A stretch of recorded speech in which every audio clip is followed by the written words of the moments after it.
Hello बच्चे, बढ़िया। राधे राधे राधे। तो हमारा जो है आज की टॉपिक है इन्वर्स ट्रिग्नोमेट्री। ठीक है, आप लोग के लिए आज का टॉपिक है इन्वर्स ट्रिग्नोमेट्री, जो कि बहुत ही सिंपल भी है और पूरे मैथ में जितने भी कैलकुलस पोर्शन है सब में आपको इसकी ज़रूरत पड़ेगी। इसकी बेसिक्स जो है, अब हमें इतना वास्ट जो हमारे 12th स्टैंडर्ड है उसके हिसाब से उतना वास्ट नहीं, टू द पॉइंट पे हम लोग पढ़ाई करेंगे कि कितना पढ़ के हमें अच्छे स्कोर करना है। ठीक है, कि बस हम अपने कंसर्निंग टॉपिक के अकॉर्डिंगली ही पढ़ाई करेंगे, क्योंकि पहले ये लंबा था लेकिन अब डे बाई डे 2-3 साल से इसके टॉपिक को शॉर्ट कर दिया गया है। तो हम लोग अपने टॉपिक पे ही बात करेंगे। ठीक है, आप देखिएगा कि हम एनसीईआरटी से पूरा इसको क्लियर करेंगे और फिर कुछ क्वेश्चन हम बोर्ड मॉडल भी कर लेंगे और टॉपिक ये एंड हो जाएगा। छोटा टॉपिक है, इसे ठीक से आप देखें। ओके, और बच्चे लोग अगर मेरा कंटेंट अच्छा लगे तो वीडियो को लाइक, सब्सक्राइब और शेयर करना ना भूलें। इससे हमें एनर्जी मिलेगी और हम ज़्यादा से ज़्यादा आप लोगों के लिए कंटेंट ला पाएंगे। ठीक है, तो शुरू करते हैं। तो टॉपिक का नाम है इन्वर्स ट्रिग्नोमेट्री। ठीक है, इन्वर्स ट्रिग्नोमेट्री। जब क्लास 11th में थे तो आपने अगर कोई फंक्शन ए टू बी है, जैसे आपको फंक्शन दे रखा है, कोई फंक्शन हमें दे रखा है, सपोज करो 1 2 2 3 3 4, ऐसे कोई फंक्शन दे रखा है, फंक्शन ए टू, ये रहा आपका ए और ये रहा बी, ए टू बी, ये फंक्शन दे रहा है। क्या है? 1 का 2 के साथ, 2 का 3 के साथ, 3 का 4 के साथ। ये हमने फंक्शन पढ़ा। क्लियर? क्लास 11th में रिलेशन फंक्शन टॉपिक में हम लोग पढ़ा था कि अगर हम इनपुट 1 डालेंगे तो आउटपुट 2 होगा, इनपुट 2 डालेंगे तो आउटपुट 2 हो, 3 डालेंगे तो 4 होगा। तो आप ये पूछा जाता था कि आपको डोमेन क्या है, तो आप क्या करते थे, डोमेन क्या है? जो इनपुट है 1 2 3, ये डोमेन। और रेंज क्या बोलते थे? रेंज क्या हो गया आपका? जो आउटपुट 2 3 और 4, ये था डोमेन और ये रेंज। जब आप पढ़े थे क्लास 11th में, ये जो ऑर्डर पेयर है, ये इसे क्या बोलते थे? Order pair. ये आपका इनपुट होता था और ये आपका आंसर होता था, जिसे हम आउटपुट कहते हैं। For which value of x, answer क्या एग्जिस्ट करेगा। ठीक है, यही इनपुट को हम क्या बोलते हैं? डोमेन। और जो आउटपुट है उसको हम क्या बोलते हैं?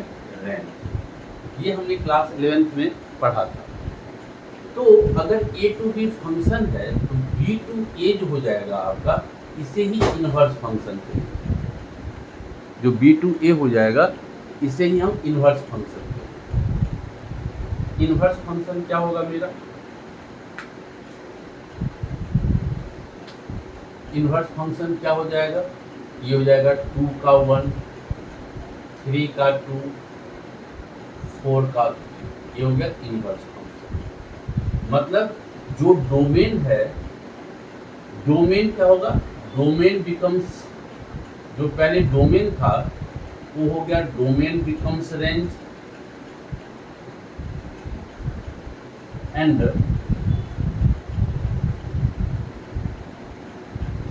Range becomes domain. इनवर्स मतलब इसका डोमेन क्या होगा? डोमेन ऑफ एफ इनवर्स अगर हमें पूछा जाता है तो हम क्या कहेंगे? जो पहले रेंज था, और इसका रेंज क्या होगा?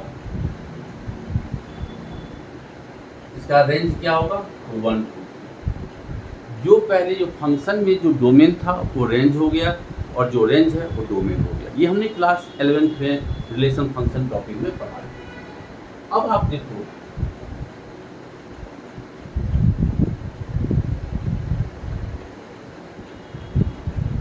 जैसे आपको दे रखा है f(x) = y, कोई फंक्शन, तो जब आप x निकालेंगे, जब ये फंक्शन को इधर भेजेंगे तो क्या होगा? f inverse y।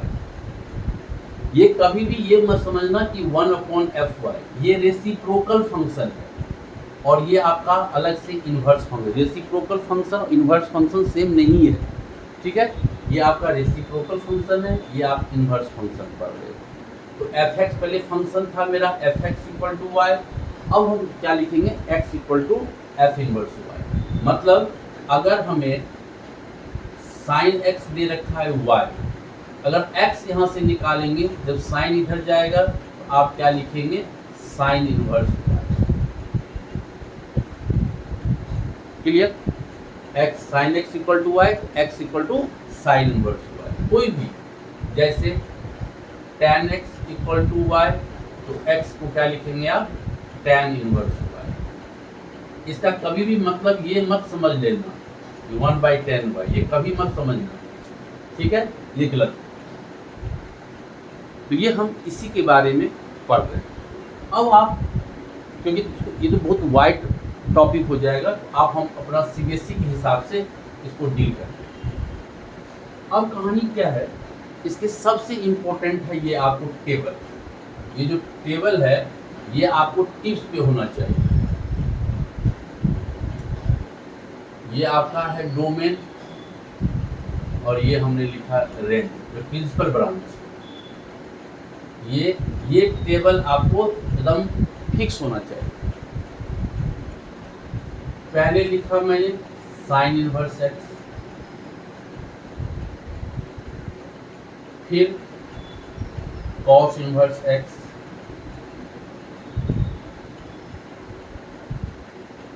tan inverse x। ये तो आपको बुक में मिल ही जाएगा, लेकिन देखो मैं कैसे आपको समझा रहा हूँ। cot इनवर्स x, ये इसके बोर्ड में 1 मार्क के जो एसेशन रीजन होते हैं उसमें ये आते ही आते हैं, इसलिए इसको ठीक से कर लेना। और cosec इनवर्स ये हम पढ़ रहे हैं। अब एक चीज मैं आपको समझा दूं, ये तो ठीक ही है, एक चीज मैं समझा दूं आपको।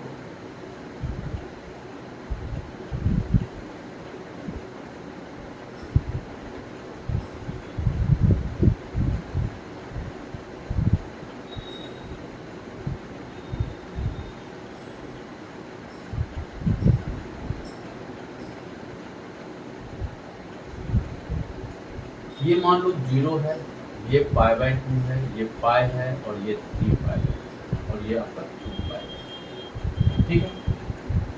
थोड़ा सा दिमाग में इसको रखना, मैं क्या कह रहा हूँ। यहाँ से लेके यहाँ तक मतलब फोर्थ और फर्स्ट क्वाड्रेंट, मतलब यहाँ से लेके यहाँ तक, ये जो है यहाँ पे sin इनवर्स x, या ये बाद में करो, चलो पहले 2 पे नहीं इसके बाद।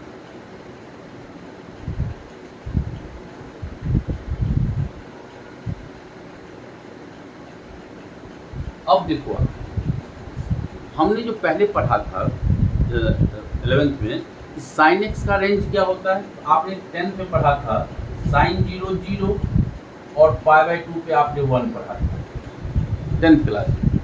11th में क्या हो गया, इसकी वैल्यू -1 तक जाएगी। पहले 0 से 1 तक हम पढ़े थे क्लास 10th में, और 11th में निगेटिव भी हो गया, इसकी एक्सट्रीम वैल्यू यहाँ है, यहाँ पे जाएगा -1।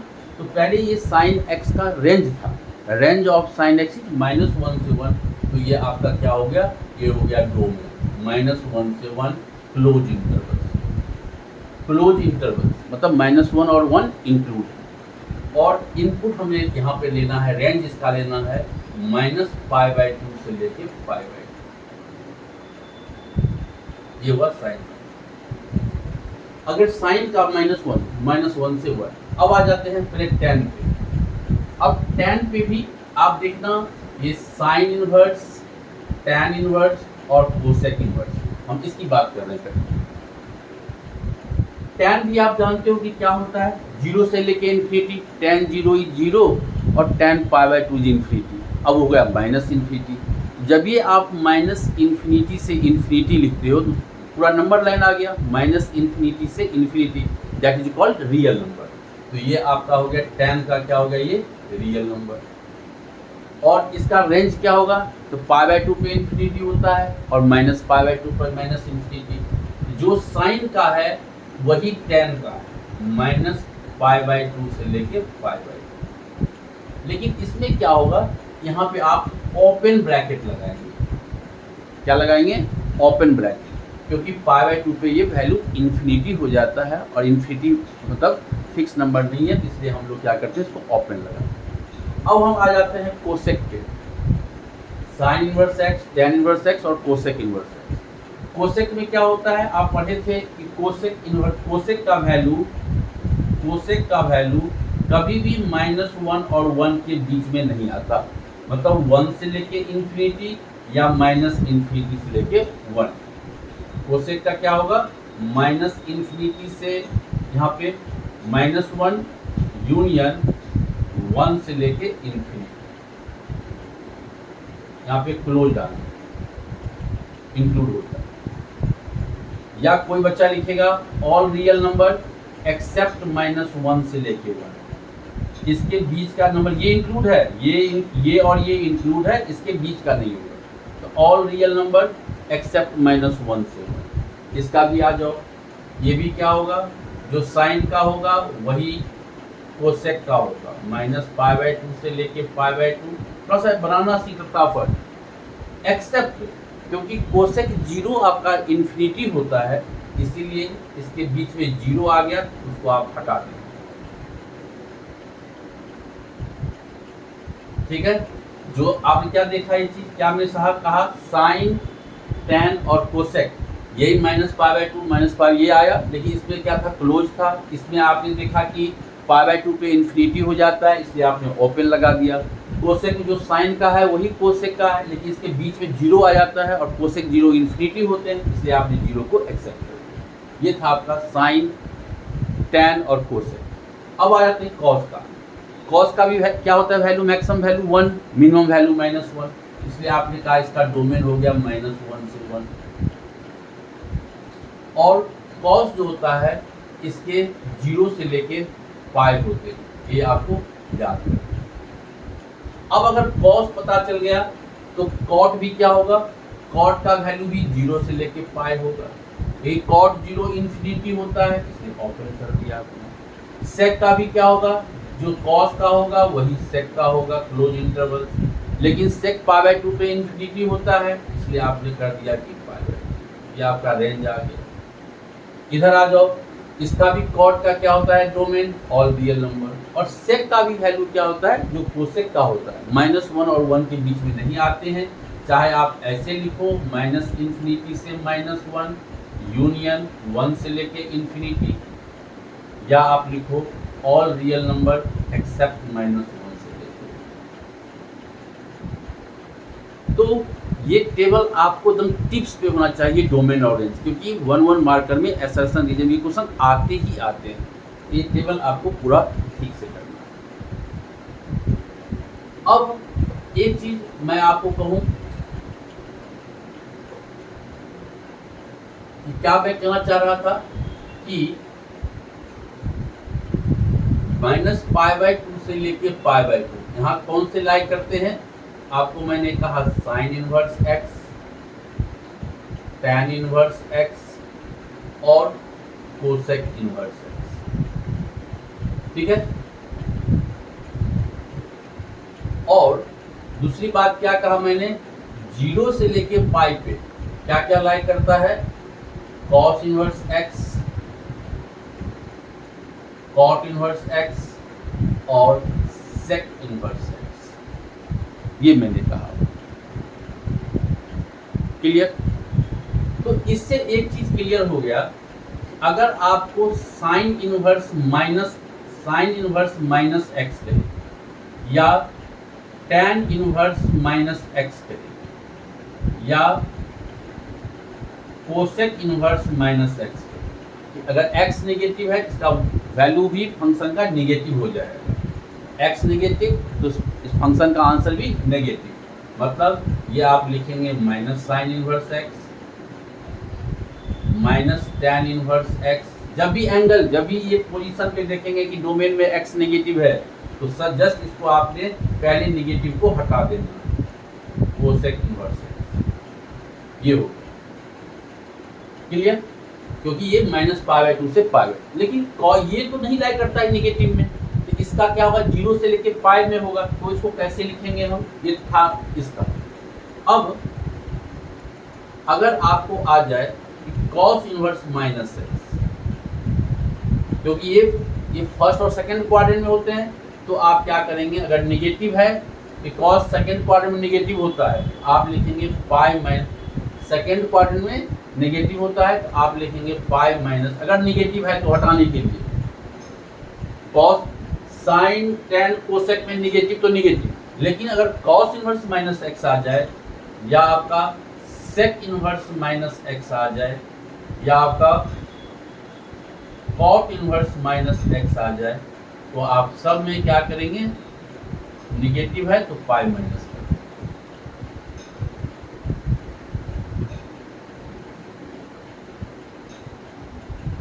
क्लियर हो गया। दूसरी चीज, अगर आपको कहीं पूछे साइन इनवर्स साइन x किसी का भी, तो आप कहेंगे जस्ट x, लेकिन एक चीज आप ध्यान रखना कि x जो है उसके रेंज में लाई करना चाहिए, मतलब आप आंसर हमेशा -π/2 और π/2 के बीच में, ये जो है हर एक का, चाहे आप जैसे cos का पूछो तो आप कहेंगे cos inverse cos x equal to x, लेकिन कब, जब x जो है वो लाई करेगा 0 से लेके π। किसी का भी tan इनवर्स tan x, हर एक का आप लिखेंगे x, लेकिन ये चीजें आपको सबसे इम्पोर्टेंट है, ये चीज दे रखा होना चाहिए तभी आप x लिखेंगे। अगर इसके बीच में x लाई नहीं करेंगे तो आप x नहीं लिख सकते, तो आपको पहले लाना पड़ेगा। ये कुछ कंसेप्ट हम बात, जैसे कि आपने, अब हम थोड़ा सा क्वेश्चन पे आ जाते हैं।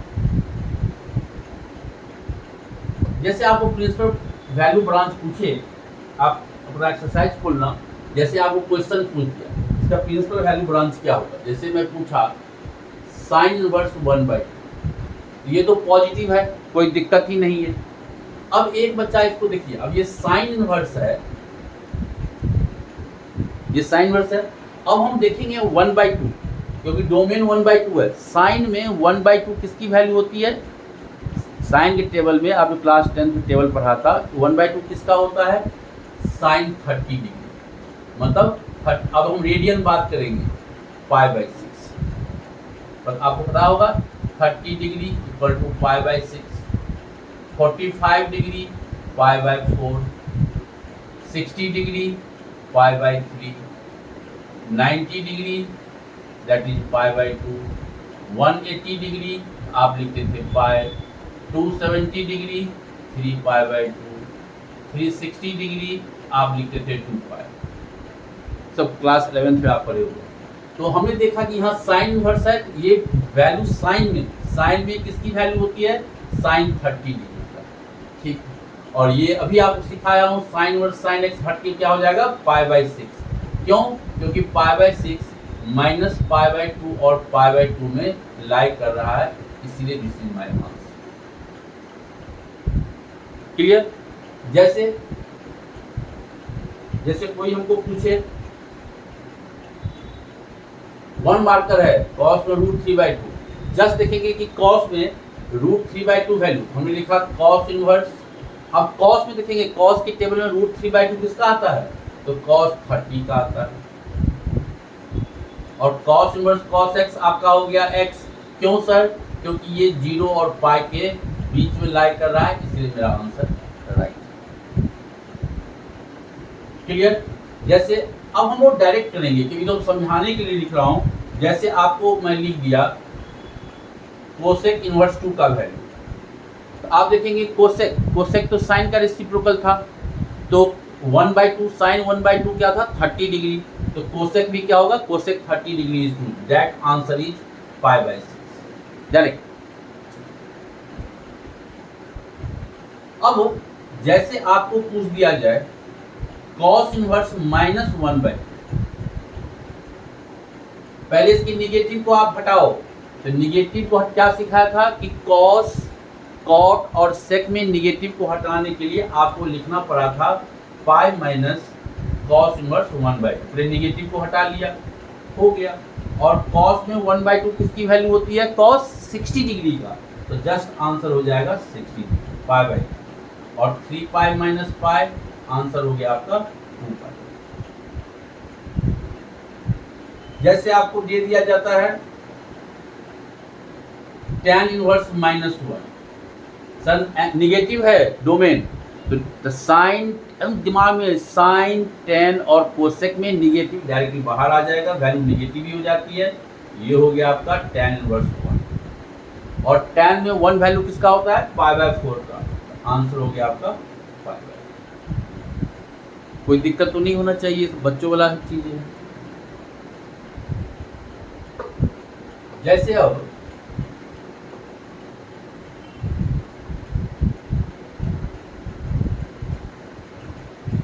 जैसे हमें पूछ दिया गया कि सेक इनवर्स 2/√3, सर यहाँ तो पॉजिटिव है, कोई गड़बड़ नहीं है, कोई दिमाग नहीं है, हम सिर्फ खोजेंगे सेक में 2/√3 किसकी वैल्यू होती है? सेक होता है कॉस का, कॉस √3/2 किसका होता है? 60 डिग्री, उसका सॉरी 30 डिग्री, इसका हो जाएगा 30 डिग्री। लेकिन अगर यहीं पे पूछ दूं मैं कि सेक इनवर्स -2/√3, तो पहले आप निगेटिव को हटाएंगे, और क्या सिखाया था? कॉस, सेक और कॉट में निगेटिव हटाने के लिए आपको पाई माइनस लिखना पड़ता है, हो गया। और ये हो गया आपका पाई माइनस, और 2/√3 होता है π/6, आंसर इज 5π/6। क्लियर हो गया? जैसे क्वेश्चन नंबर 11 आपके बुक में था, फर्स्ट एक्सरसाइज का, कि tan inverse 1 cos inverse -1/2 plus sin inverse -1/2। तो आपने जस्ट लिखा tan, ये पॉजिटिव है, कोई लफड़ा नहीं है, 1 किसकी वैल्यू होती है? π/4 की। यहाँ पे आ जाएंगे, निगेटिव है सर, तो ये हो जाएगा पाई माइनस, निगेटिव को हटा लेंगे, और 1/2 किसका होता है? 60 डिग्री का, तो π/3 हो गया। सर साइन निगेटिव है, तो निगेटिव को बाहर कर लेते हैं, और साइन में 1/2 किसका वैल्यू होता है? 30 डिग्री का, हो गया। तो sir this is π/4, 3 pi minus pi, ये हो गया आपका 2 पाई/3 माइनस π/6, और इसका एलसीएम लेंगे तो ये हो गया आपका 12, ये हो गया 3 पाई प्लस 8 पाई माइनस 2 पाई, ये हो गया आपका 9 पाई बाई 12, आंसर इज 3 पाई/4। तो पहले मैं आपको अलग अलग कराया था, अब एक ही में दे दिया, तीनों वैल्यू निकाल के ऐड कर दी इसी आंसर। जैसे एक क्वेश्चन था आपके बुक में कि अगर sine inverse x, question number देखेंगे आप 30 मेरे ख्याल से, साइन इनवर्स x अगर y है तो y की वैल्यू क्या होगा? तो सर साइन इनवर्स x का जो आंसर है इसे ही हम रेंज कहते हैं। तो साइन इनवर्स x का रेंज क्या है सर? -π/2 से लेके π/, ये रेंज है। तो y बिलोंग्स टू हो जाएगा -π/2, और सिर्फ देखो टेबल आपको याद होना चाहिए कि साइन का रेंज, साइन इनवर्स x का आंसर, आंसर मतलब रेंज, साइन इनवर्स x का रेंज क्या था? -π/2 से लेके π/2 क्लोज इंटरवल। इसका ऑप्शन हो जाएगा जो भी सेकंड बी ऑप्शन है मेरे ख्याल से, जो भी आप ये देख लीजिए। जैसे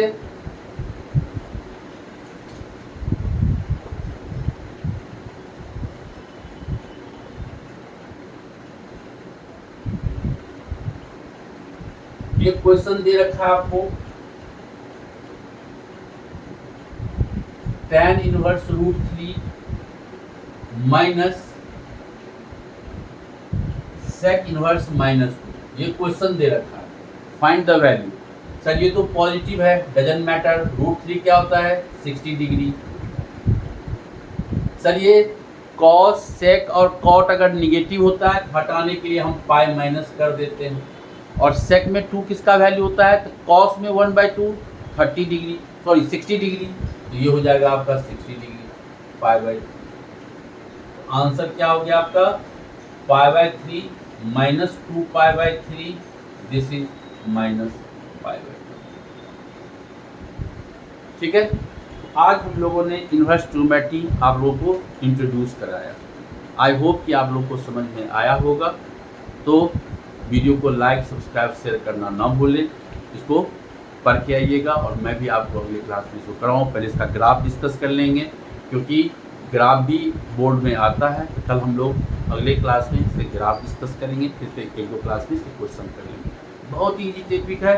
जितना मैं आपको मटेरियल दे रखा हूँ उतना ही मटेरियल पढ़ना है, क्योंकि इसको लोग बहुत वास्ट पढ़ाते हैं। हमें उतना वास्ट पे नहीं जाना है। हमें अपने 2027 की जो बोर्ड है उसको क्रैक करना है। उसके लिए जितनी मटेरियल आपके पास होना चाहिए हम उसी पे गौर करेंगे। आप वही चीज़ क्लास लिख लो कि फर्स्ट सेशन में क्या पढ़ाया, सेकंड में, बस यही सेशन आप देखते हो। 3-4 सेशन में टॉपिक एंड हो जाएगा, आपको फुल मार्क्स मिल जाएंगे, ये मेरी गारंटी। ठीक है।